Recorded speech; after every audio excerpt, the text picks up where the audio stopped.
میرے عزیز ہم وطنوں، السلام علیکم۔ 10 کروڑ پاکستانیوں کے امتحان کا وقت آ پہنچا ہے۔ آج صبح سویرے ہندوستانی فوج نے پاکستان کے علاقے پر لاہور کی جانب سے حملہ کیا۔ ہندوستانی حکمران شاید ابھی نہیں جانتے کہ انہوں نے کس قوم کو للکارا ہے۔ ہمارے دلوں میں ایمان اور یقین موقف ہے اور ہمیں یہ معلوم ہے کہ ہم سچائی کی جنگ لڑ رہے ہیں۔ ملک میں آج ہنگامی صورتحال کا اعلان کر دیا گیا ہے۔ جنگ شروع ہو چکی ہے۔ دشمن کو فنا کرنے کے لیے ہمارے بہادر فوجیوں کی پیش قدمی جاری ہے۔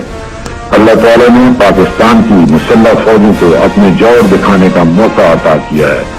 میرے ہموطنوں، آگے بڑھو اور دشمن کا مقابلہ کرو۔ خدا تمہارا حامی و ناصر ہو، آمین۔ پاکستان زندہ باد۔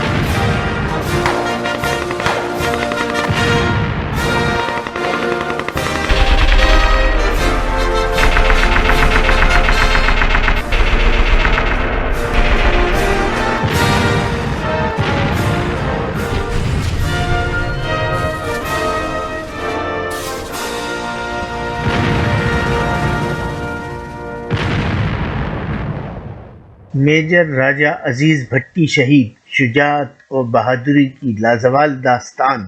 انہوں نے 1965 کی جنگ میں بہادری کی ایسی تاریخ رقم کی کہ قوم آج بھی انہیں عقیدت سے یاد کرتی ہے۔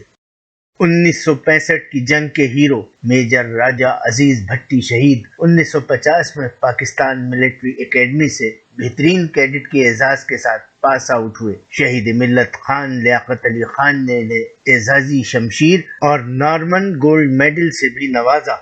عزیز بھٹی شہید صلاحیتوں کے بلبوتے پر 1956 میں میجر بن گئے۔ 6 ستمبر 1965 کو جب بزدل دشمن نے رات کی تاریکی میں حملہ کیا تو ان کو لاہور کے برکی سیکٹر میں اس کی پیش قدمی روکنے کا کام سونپا گیا۔